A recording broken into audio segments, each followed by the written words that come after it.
한적하지만 황량한 빈들에서 잔치가 벌어졌습니다. 2만이나 되는 수많은 사람들이 먹고 마시는 즐겁고 행복한 잔치였습니다. 이 잔치는 예수님이 베풀어 주신 잔치였습니다. 예수님은 낮에는 사람들에게 하나님의 복음을 전하고 또 병든 자를 고쳐주시고 저녁이 되었을 때 그들을 위해서 만찬을 베풀었습니다. 여러분, 2만 명이 먹고 마시려면 어느 정도의 음식이 필요할까요? 모르겠습니다. 출장 뷔페를 시키면 한 200명이 모이면 200인분의 식사를 주문을 하면 어느 정도 오는지 모르겠는데, 만약에 한 트럭 정도가 200명의 식사를 들고 온다면 2만 명이 먹으려면 100대의 트럭의 음식이 가득 채워져 있어야만 실컷 먹고 마실 수 있을 겁니다. 그런데 오늘 본문에 보면 예수님께서는 보리떡 5개와 물고기 2마리로 2만 명이 먹고 남는 잔치를 베풀어 주셨습니다. 우리는 이것을 가리켜 오병이어의 기적이다 라고 이야기를 하죠. 그런데 엄밀하게 본다면 오병이어의 기적이 아니라 사랑의 기적입니다. 예수님께서 무리들을 사랑하셔서 기적을 일으키신 것입니다.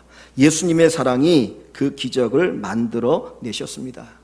예수님께서 배를 타고 이제 갈릴리 바다를 지나가는데 이른 아침에 사람들이 예수님의 볼을 봅니다. 야, 예수님이 가는구나, 우리도 따라가자. 그래서 예수님 배를 타고 가지만 사람들은 이 해안가를 통해서 계속해서 예수님을 따라오게 됩니다. 이 사람이 따라오니까 저 사람도 따라오고, 이 사람이 저 사람 다 따라다 보니까 남자가 5,000명이요 여자 어린아이 하면 2만 명이 넘는 사람들이 예수님에게 나왔습니다. 예수님은 그들을 보면서 불쌍히 여기시는 마음을 가지고 천국 복음을 전하십니다. 즉 다시 말하면 설교를 하기 시작하시는 거예요. 근데 설교하는 중에 보니까 여기 아프고 저기 아프고 병든 자들이 많이 있어요. 주님께서 그들을 불쌍히 여기셔서 그들의 질병을 고쳐주셨습니다. 그러다 보니까 하루가 다 지나가고 이제 저녁이 되었습니다. 제자들이 그 모습을 보면서 안타까운 마음이 들었고 걱정되는 마음이 들은 거예요. 이제 저녁이 되었는데 이제 밥을 먹어야 되는데 음식이 없거든요. 그러니까 제자들이 예수님에게 얘기합니다. 예수님, 이제는 이 무리들을 보내서 마을로 가서 저들이 사 먹게 하시지요. 그게 좋겠습니다. 그때 예수님께서 하시는 말씀이 너희가 먹을 것을 주라고 이야기합니다. 한두 명이면 아예 한 10명 정도 되면 어떻게든지 한번 음식을 만들어서라도 줄 수 있겠는데 한두 명도 아니고 장장 2만 명이거든요. 어떻게 2만 명을 먹일 수가 있겠습니까? 그리고 제자들이 가진 게 뭐가 있습니까? 지금 자기들도 먹지 못하고 배고픈데 그 제자들에게 뭘 무리들에게 나눠주라고 하는 이야기입니까? 예수님께서 이 상황을 모르셨을까요? 제자들이 아무것도 없다는 것을 몰랐을까요? 그 무리들이 먹으려면 얼마나 많은 양의 음식이 필요하다는 것을 몰랐을까요? 그런데 왜 예수님께서 너희가 먹을 것을 주라고 말씀하십니까? 그것은 내가 먹이겠다라는 거죠. 내가 이 무리들을 먹이겠다. 예수님은 배고픈 무리들의 마음을 알고 계셨습니다. 그냥 그들을 돌려보내실 수가 없었던 거예요. 오늘 말씀에 보면 그 무리들을 불쌍히 여기셔서 그들에게 말씀을 전하셨고 그들의 병을 고쳐주셨습니다. 그러나 그들이 배고픈 채로 마을로 또는 집으로 돌아가야 되는 그 현실을 바라보면서 안타까워하셔서 어떻게든지 저들에게 먹을 것을 주고자 하는 마음이 있었던 것입니다. 여러분, 사실은 무리들보다 누가 더 배고플까요? 예수님이 배고프지 않으시겠습니까? 사실 저도 설교할 때 한번 그냥 쏟아부어 설교하면 어느 순간에 그냥 온몸이 아프거든요. 근데 예수님이 하루 종일 설교하셨고요. 예수님이 그들 가운데 병든 자를 고쳐주시는 그 치유의 사역을 하시는 거예요. 얼마나 힘들고 어려운지 모릅니다. 우리 교회에도 교사들이 있지만 아이들 가르칠 때 얼마나 힘들어요. 40분, 50분 수업하고 또 10분 쉬었다가 또 수업하고 하루 종일 하면 진에 다 빠져가지고 기진맥진해서 돌아오게 되거든요. 근데 예수님이 하루 종일 가르치셨어요. 하루 종일 병든 자를 고쳐주셨어요. 그러면 누구보다도 위로받고 대접받아야 될 분이 예수님이거든요. 근데 예수님은 자기를 생각하지 않고 그 무리들을 생각하는 겁니다. 야, 저들이 배고플 텐데 그냥 돌아가면 안 되는데, 그래서 그들에게 뭔가를 대접하고자 하는 사랑의 마음을 갖게 되었던 것입니다. 사랑은 아파하고 힘들어하는 것을 못 본 채 하지 않습니다. 그 아픔을 함께 나누는 것이 사랑입니다. 오늘 우리가 살아가면서 먹고 사는 것이 힘들다라고 얘기합니다. 정말 힘들고 어려운 세상이라고 이야기합니다. 내가 좀 여유가 있어야 남을 돕지, 그런 생각을 수없이 갖고 살아가죠. 그런데 주님께서 우리에게 원하시는 것은 내가 힘들고 어렵기 때문에, 아프기 때문에 다른 사람의 아픔을 이해하라는 거예요. 다른 사람의 아픔을 동정하라고 하는 것입니다. 아픈 사람이 아픈 사람을 압니다. 내가 아파보지 않으면 결코 다른 사람의 아픔을 이해할 수가 없습니다. 제가 처음 전도사 나갔을 때 24살 때 이제 전도사를 나가서 고등부를 담당했었는데, 그때 고등부 회장의 아버님이 쓰러지셔가지고 거의 식물인간처럼 오랫동안 계셨어요. 그 집에 신방을 갔는데 한쪽 편에 침대에 누우셔서 그냥 호흡기 꽂고 계시는 그 모습을 보았거든요. 참 너무나 안타깝더라고요. 그 아버지가 쓰러지니까 병원비로 뭐 집안에 있는 모든 거 다 쏟아부어가지고 가난해질 대로 가난해진, 기울어진 그 모습. 그런데 그때 그 모습을 보면서 뭔가 제 가슴에 동정하는 마음, 안타까운 마음, 불쌍히 여기는 마음이 일어났습니다. 왜냐하면 바로 그 전해에 저희 아버님이 돌아가셨거든요. 사고로 오랫동안 고통을 당하시다가 돌아가셨을 때 그 고통을 제가 알고 있었기 때문에 그 회장이 겪는 그 아픔이 얼마나 큰가 하는 것이 그냥 마음에 다가왔습니다. 예수님께서 무리들이 아파하시는 것, 무리들이 배고파하는 것을 주님은 알고 계셨다라는 거예요. 성경은 우리에게 얘기합니다. 예수님은 동정심이 뛰어난 분이다. 그냥 우리가 얘기하는 그런 동정심이 아니고 내가 아파할 때 함께 아파하시는 분이라고 이야기합니다. 히브리서 4장 15절에 보면 우리에게는 대제사장, 예수님을 대제사장이라고 그래요. 우리에게는 대제사장은 우리의 연약함을 동정하지 못하실 분이 아니니 그랬어요. 우리가 받는 그 시험과 그 고난과 그 환난을 예수님께서 동일하게 받으셨다는 거예요. 예수님은 40일 동안 금식하셨습니다. 굶주리셨습니다. 예수님은 온갖 고난을 겪으셨어요. 주님이 이런 말씀하시죠. 여우도 굴이고 공중나는 새도 깃들일 곳이 있으나 인자 나는 머리 둘 곳이 없다라고 말씀하실 정도로 고난 가운데 사셨습니다. 사람들의 시기를 당하셨고 미움을 받기도 하셨고, 그리고 마지막에는 채찍질에 맞으실 때에 살점이 떨어져 나가는 고통을 겪으셨다가 십자가에 못 박혀 죽으시는 그 아픔, 죽음을 당하셨습니다. 주님은 우리가 겪는 모든 고통과 아픔을 알고 계셔요. 여러분 누군가에게 배반당해 본 적이 있습니까?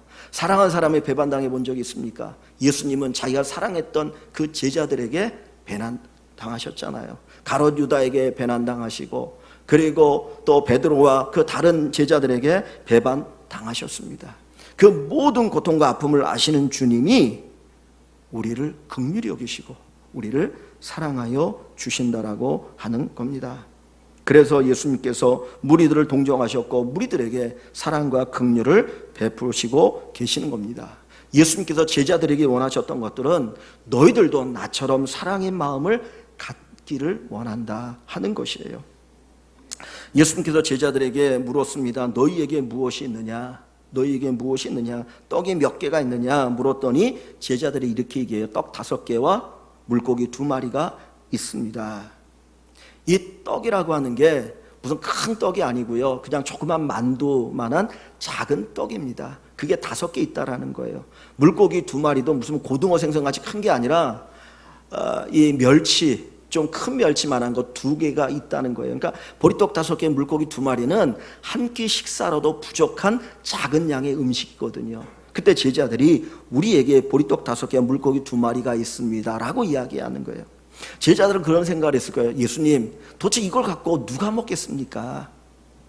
배고픈 어른도 먹어도 배가 찰까 말까 하는데 이 2만 명의 사람에게는 이거 아무것도 안 돼요. 그런 생각을 가지고 예수님에게 보리떡 5개, 물고기 2마리가 있다라고 이야기를 했습니다.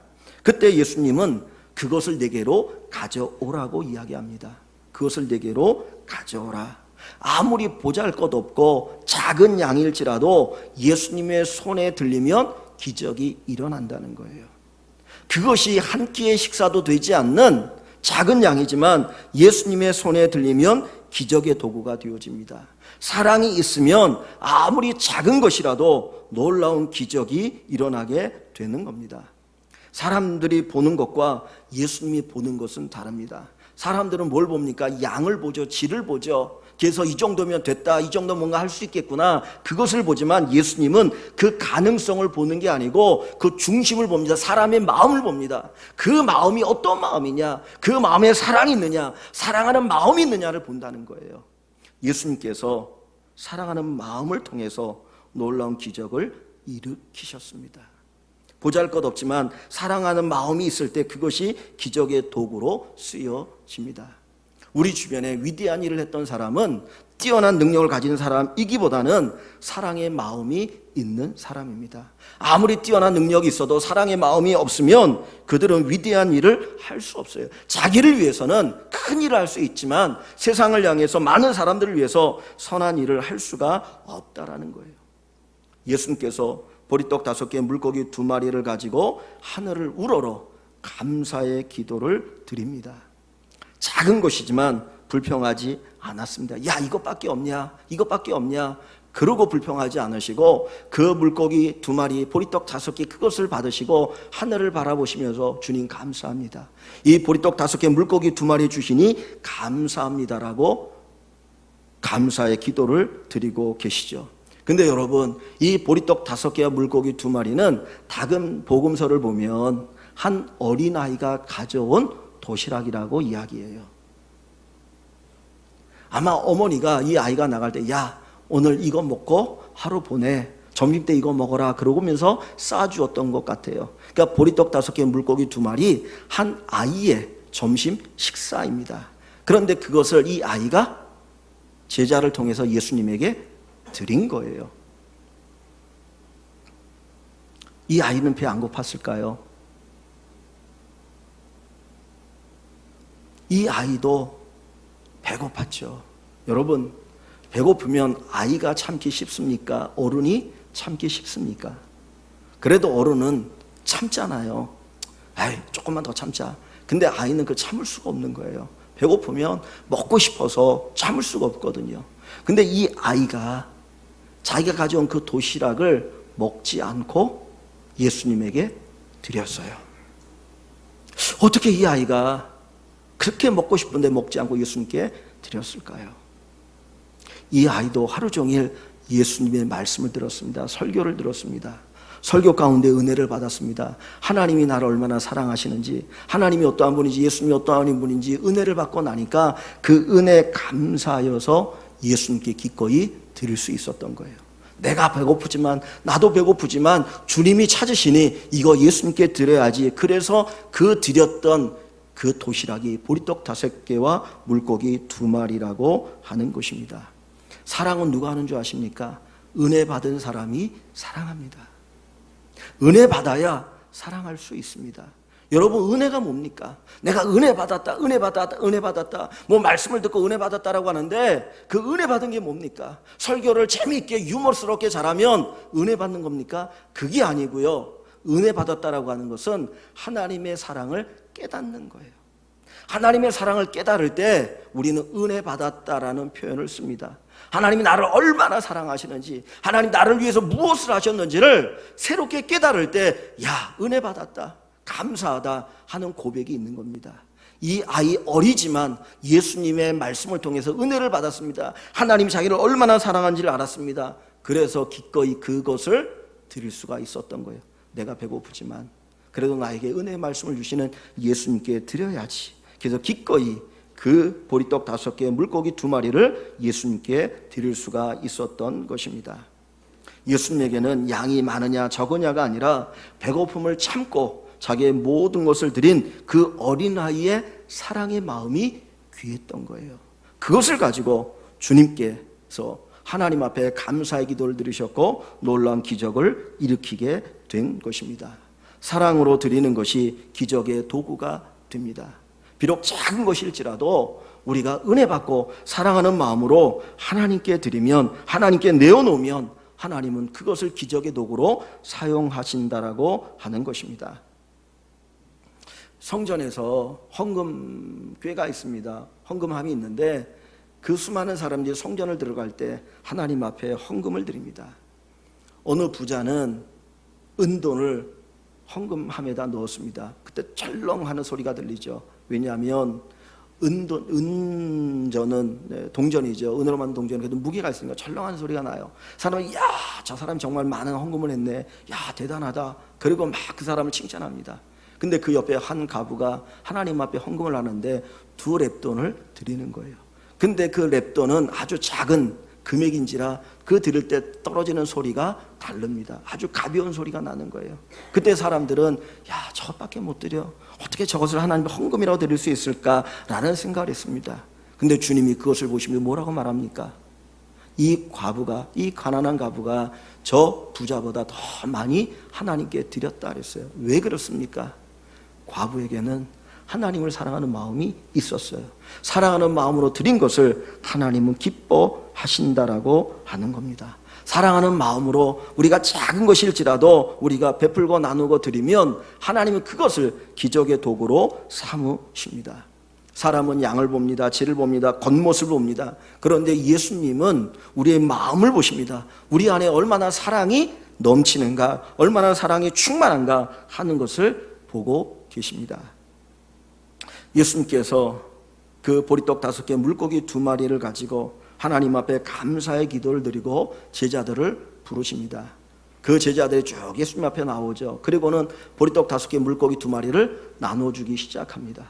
한 끼의 도시락도 안 되는데 예수님께서 제자들의 손에 그거를 나눠주는데 계속해서 기적이 일어나는 거예요. 분명히 없어져야 될 이 떡이고 물고기인데 계속해서 그 물고기들이 생기고 떡이 생기기 시작합니다. 제자들에게 쭉 12명의 제자들은 다 나눠줍니다. 그리고는 주님이 또 이것을 이제 무리들에게 나눠주라고 얘기합니다. 제자들이 가서 무리들의 손에다가 그 먹을 것을 나눠주는데 거기에서도 또 기적이 일어나기 시작합니다. 예수님의 손에서 기적이 일어났고 제자들의 손에서 기적이 일어났죠. 근데 여러분 한번 생각해 보십시오. 예수님의 손에서 일어난 기적의 양이 많습니까? 제자들의 손에서 일어난 기적의 양이 많습니까? 어디에서 일어난 기적이 많아요? 제자들의 손에서 일어난 기적이 많겠죠. 예수님은 12명의 사람들에게 나눠주셨고 제자들은 그 50명씩 그 무리지어 있는 이들에게 계속 나눠주는 거거든요. 그러니까 제자들의 손에서 일어난 기적이 더 많다는 거예요. 사랑은 사람의 손을 거치면 거칠수록 풍성해진다는 거예요. 사랑의 기적은 사람의 손을 거치면 거칠수록 더 풍성하게 나타납니다. 나 한 사람이 사랑하지만 또 나의 사랑을 받은 누군가 사랑하고 또 누군가 사랑하게 되면 거기에 어마어마한 기적의 역사가 일어나게 되는 것입니다. 사랑하는 성도 여러분, 우리가 끊임없이 사랑을 받고 사랑을 나눌 수 있길 원합니다. 사랑을 흘려보내는 여러분들이 되기를 원합니다. 이 제자들이 예수님에게 그 떡과 물고기를 받아서 나누는 것처럼 우리가 나눌 때 거기에 놀라운 기적의 역사가 일어나게 되어지고 풍성한 은혜가 나타나게 되는 것입니다. 오늘 본문 마지막에 보니까 이 무리들이 예수님이 또 제자들이 나눠준 이 보리떡과 물고기 2마리를 받아 먹는데 배불리 먹었다 그랬습니다. 배불리 먹었다. 저는 그런 생각을 해요. 요한복음 2장에 보면 가나 혼인잔치에 기적이 있죠. 포도주가 다 떨어졌는데 예수님께서 물을 포도주로 만드시잖아요. 맹물이 포도주가 되는 기적이 일어났거든요. 여기 보리떡 5개, 물고기 2마리, 사실 보리떡 별로 맛없거든요. 물고기도 별로 맛없는 물고기일 거예요. 그런데 예수님께서 나눠주실 때 아마 질적인 변화도 있지 않았을까? 양적인 변화, 질적인 변화. 이전에 먹어보지 못했던 정말 맛있는 빵을 그들이 먹었고 맛있는 물고기를 실컷 먹었을 겁니다. 근데 오늘 성경은 배불리 먹었다라고 표현합니다. 배불리 먹었더라, 배불리 먹었더라. 모든 사람이 배불리 먹었더라. 여기 배부르다라고 하는 이 말은 만족하다는 의미가 있습니다. 지금부터 2000년 전이니까 얼마나 사람들이 배고픈 삶을 살았겠습니까? 하루에 밥을 제대로 먹는 사람이 얼마나 되었을까요? 그냥 허기만 겨우 그냥 가시게 하고 하루하루 살아갔던 사람들이었을 겁니다. 그런데 빈들에서 예수님의 사랑으로 기적이 일어났을 때 그들은 실컷 먹었습니다. 원한이 없이 마음껏 먹는 놀라운 축복을 경험하게 됩니다. 우리가 어렸을 때 가족들이 여럿 있으면 뭐 먹을 때 눈치 봐야 되잖아요. 형제 눈치 봐야 되고 부모님 눈치 봐야 되고 먹고 싶은데 못 먹고 그냥 조금 먹다가 마는. 그런데 이 자리는 눈치 볼 필요가 없는 거예요. 마음껏 먹는 그런 은혜의 자리였습니다. 하나님의 기적이 어마어마하게 일어나는 놀라운 축복이 있었어요. 그래서 실컷 먹고도 12바구니가 남을 정도로 만족해 되어지는 놀라운 은혜의 역사가 일어나게 되었습니다. 예수님께서 버려주신 사랑의 잔치는 풍성하고 넉넉합니다. 배부른 것이 아니라 만족하게 되어지는 그런 은혜가 거기에 있게 되었습니다. 사랑은 우리에게 기적을 일으키는데 사람으로 하여금 만족하게 합니다. 오직 사람만이 사람들을 만족하게 할 수 있다는 거예요. 아무리 많은 것을 누려도 사랑이 없으면 인간은 굶주려 합니다. 배고파합니다. 근데 사랑이 채워지면 사람은 만족할 수가 있습니다. 사랑의 마음, 사랑의 드림, 사랑의 수고가 기적을 일으켰습니다.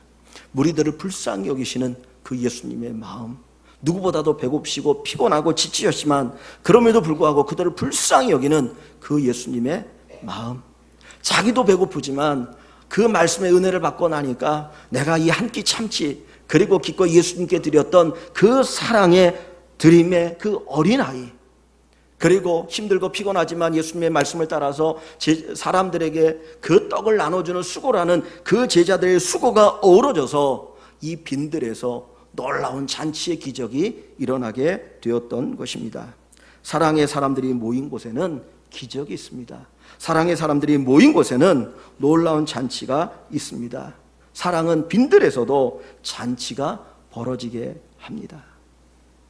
아무것도 없는 빈들, 그곳에 예수의 사랑이 있을 때 잔치가 벌어지게 되었습니다.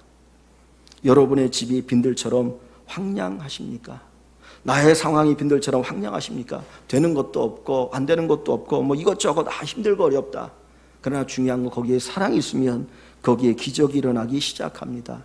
다른 조건이 조금 부족해도 예수님의 사랑이 있으면 거기에 놀라운 기적의 역사가 일어나게 됩니다.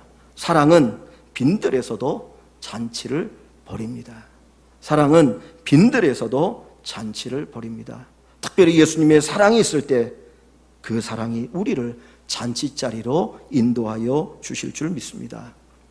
예수님께서 제자들을 3년 동안 양육하십니다. 훈련을 시키죠. 예수님께서 훈련시키신 그 훈련이 뭘까요? 그것은 바로 사랑의 훈련입니다. 이 제자들이 예수님께서 무리들에게 뭔가를 먹인다고 할 때에 예수님의 마음을 갖지 못했어요. 그래서 돌려보냈으면 좋겠다. 그런데 예수님께서는 그들에게 예수님과 같은 사랑의 마음을 갖기를 원하셨고 3년 동안 사랑의 마음을 갖는 훈련을 시키신 것입니다. 우리에게 믿음이 있다, 우리가 예수님을 닮았다라고 하는 그 표현이 뭘겠습니까? 정말 내가 예수님의 제자입니다, 나는 예수님의 제자입니다, 그걸 뭘로 증명할 수 있겠습니까? 사랑입니다. 너희가 서로 사랑하면 내 제자인 줄 알리라, 주님 말씀하셨고요. 우리가 사랑의 삶을 통해서 예수님의 제자라고 하는 것을 우리가 드러낼 수가 있습니다. 고린도전서 13장에 보면 사랑이 없으면 천사의 말을 한다 할지라도, 사랑이 없으면 사람의 방언을 한다 할지라도, 사랑이 없으면 자기 몸을 불사르게 내어준다 할지라도 아무런 유익이 없다 그랬어요. 내가 수많은 은사가 있느냐? 소용없습니다. 사랑이 없으면. 사랑은 최고의 은사입니다. 사랑은 최고의 길입니다. 저와 여러분들에게 하나님부터 흘러온 사랑이 차고 넘칠 수 있기를 소원합니다. 나폴레옹이 죽을 때 이런 말을 했다고 합니다. 나는 창과 칼로 한 치의 땅도 얻지 못했지만 예수님은 창칼도 없이 세계를 정복하였으니 그분이야말로 위대한 승리자이다. 예수님 무엇을 통해 세상을 정복했습니까? 사랑이죠. 사랑이 세상을 정복할 수 있습니다. 사랑은 능력입니다. 사랑은 기적입니다. 사랑이 사람을 바꿉니다. 인간의 이론과 이념이 사람을 바꾸는 게 아니고요, 사랑이 사람을 바꿉니다. 아무리 악한 사람도, 끊임없이 사랑을 베풀고 나누면 변화되는 역사가 있습니다. 사람이 왜 악해집니까? 사랑을 받지 못했기 때문입니다. 예수님의 사랑이 우리를 통해서 흘러 넘쳐나갈 수 있기를 바랍니다. 오늘 우리가 사랑의 씨앗을 뿌리시면 사랑의 나무를 거두게 될 것입니다. 큰 나무를 이루고 거기에 사랑의 열매가 주렁주렁 맺히게 될 것입니다. 우리 모든 성도 여러분들이 사랑의 씨앗을 뿌리는 귀한 은혜가 있기를 원합니다. 우리나라에 이 복음이 들어올 때에 선교사님 통해서 들어왔습니다. 토마스 선교사님이 우리나라에 들어와서 복음을 전하려고 했지만 들어오지 못하고 결국 대동강에서 그냥 땅을 밟자 말자 죽었죠. 그리고 언더우드 아펜젤라 선교사님들이 와서 이 땅에 복음을 전했는데요. 그분들만이 아니라 이름 없는 수많은 선교사님들이 이 땅에 들어와서 사랑의 씨앗을 뿌리면서 복음을 전했습니다. 그분들 가운데 한 분이 있는데 우리 한국 이름으로 서서평이라고 하는 여자 선교사입니다. 원래 이분의 이름은 엘리자베스 쉐핑이라고 하는 이름을 가진 독일계 미국인 간호 선교사예요. 근데 이분이 이 땅에 들어와서 가난한 자들을 도와주고 병든 자들을 고치고 특별히 나병 환자들을 돌보는 일을 하면서 애양원을 세우는 일에 누구보다 앞장섰습니다. 그리고 그분이 우리나라에 한 20여 년 있다가 세상을 떠났는데 그때에 그 광주에서 그 사회장, 그러니까 사람이 죽을 때 뭐 국장도 있고 뭐 여러 가지 있잖아요. 그 광주 지방에서 사회장이 벌어질 정도였다 그래요. 예수 믿는 사람만 가슴 아파 눈물 흘렸던 것이 아니라 예수 믿지 않는 사람들, 그리고 수많은 사람들이 모여서 어머니 하면서 눈물을 흘렸던 분이 이 서서평이라고 하는 선교사님입니다. 일본인 지사가 거기에 참석해서 눈물을 흘릴 정도로 큰 일을 했습니다. 우리는 테레사 수녀하면 정말 위대한 일을 했던 분으로 알고 있는데 이름 없이 우리나라에 와서 큰 일을 했던 많은 분들이 있어요. 사랑으로. 이 서서평이라는 선교사님도 그 일을 했는데 이 시간에 잠깐 한 3분 정도 되어지는 짧은 영상입니다. 사실 이분의 삶에 대해서 다 이야기할 수 없지만 간략하게 이분이 어떤 삶을 살았는지 어떤 사랑의 씨앗을 뿌렸는지를 보여주는 영상인데 여러분 한번 보시고 나중에 집에 가셔서 한번 좀 찾아보시면 좋겠습니다. 야, 이런 사랑의 씨앗이 오늘 우리를 만들었구나, 이 한국교회를 만들었고 또 사랑을 베푸는 교회를 만들었구나 하는 것을 깨닫게 되어질 것입니다. 한번 잠깐 3분짜리 영상을 보겠습니다.